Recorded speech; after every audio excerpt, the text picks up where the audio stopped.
warahmatullahi wabarakatuh. Perkenalkan, nama saya Alfurkonati, NPM 1801011013, jurusan Pendidikan Agama Islam.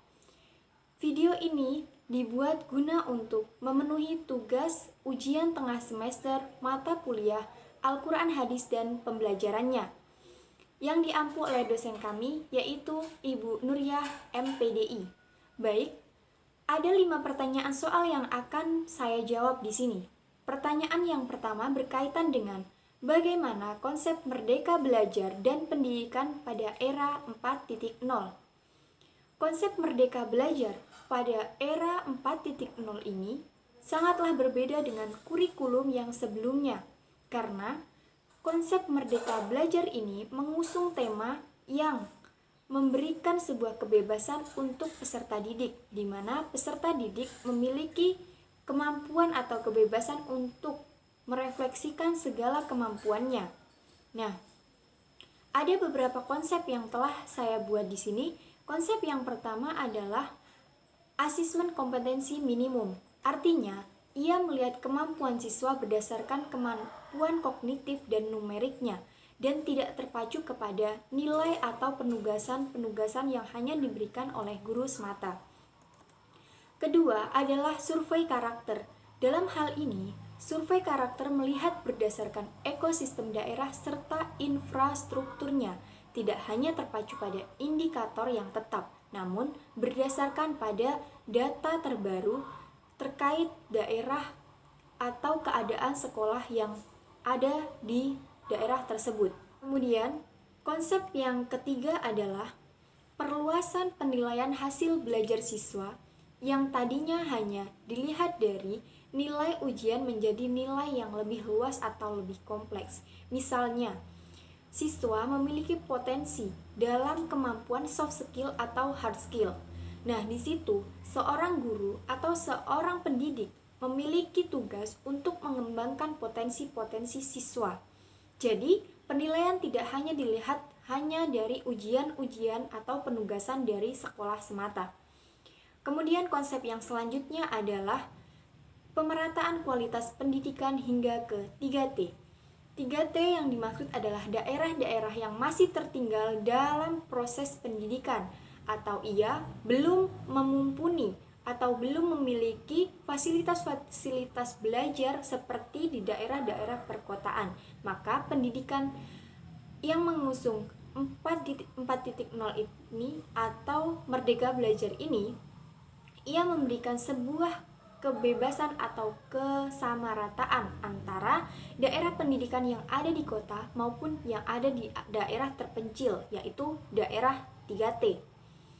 Kemudian, pertanyaan yang selanjutnya berkaitan dengan apa rancangan perencanaan pembelajaran Al-Quran Hadis dan pembelajarannya yang Anda miliki dalam menyambut era 4.0. Rancangan yang telah saya buat dalam menyambut era pendidikan 4.0 adalah menyiapkan diri untuk lebih dapat berpikir kritis, inovatif, dan kreatif. Karena pada era 4.0 nantinya pembelajaran akan menitik tekankan pada nilai kognitif atau kemampuan berpikir kritis. Jadi, perlunya rancangan ini agar dapat menyeimbangkan antara pola pikir seorang pendidik dan seorang murid.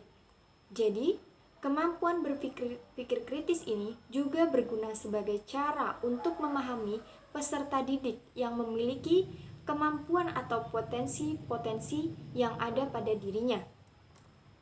Kemudian, pertanyaan yang selanjutnya adalah bagaimana strategi pembelajaran Al-Quran Hadis dan pembelajarannya dalam menghadapi tantangan era pendidikan 4.0.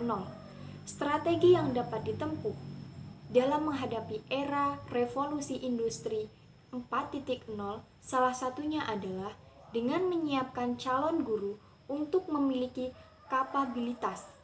Strategi tersebut dapat ditempuh melalui beberapa cara, antara lain literasi informasi, keterampilan riset, belajar berbasis kehidupan, kemudian pembelajaran terintegrasi atau STEM.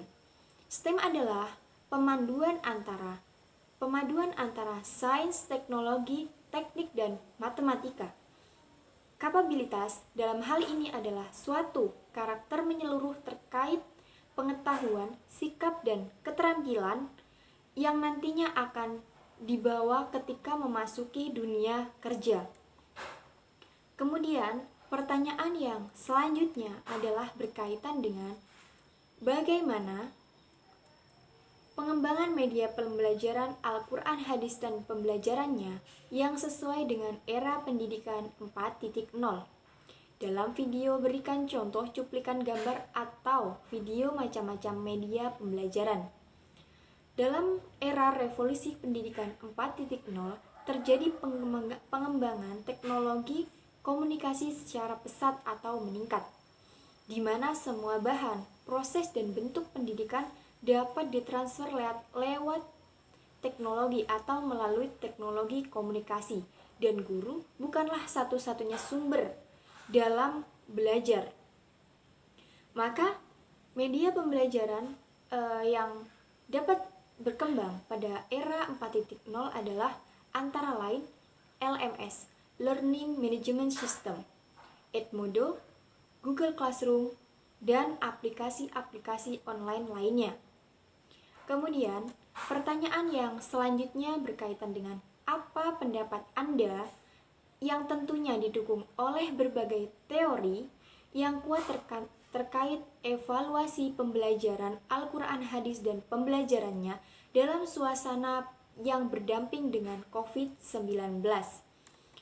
Evaluasi pembelajaran merupakan faktor krusial atau penting dalam pembelajaran dan prosesnya, karena guna memantau perkembangan anak didik sejauh mana memahami materi pembelajaran dan agar dapat mencapai tujuan belajar. Menurut saya, pada masa pandemi ini, evaluasi pembelajaran memiliki cangkupan yang luas terkait dengan kendala pada masa COVID-19 ini. Kendala pada masa COVID-19 ini misalkan siswa atau murid membutuhkan kuota yang tidak sedikit, sinyal yang kadang dituntut kuat, dan respon mesti cepat karena pembelajaran dilakukan secara daring dan biasanya waktu telah dibatasi oleh seorang pendidik. Sedangkan evaluasi pembelajaran terkait kelebihan masa COVID-19 ini lebih praktis, dapat dilakukan di mana saja dan bisa dilakukan dengan dibarengi kegiatan lainnya di rumah atau dimanapun kita sedang melakukan pembelajaran online. Nah, mungkin itu adalah jawaban dari 5 pertanyaan yang telah diberikan oleh dosen kami, yaitu Ibu Nuria MPDI.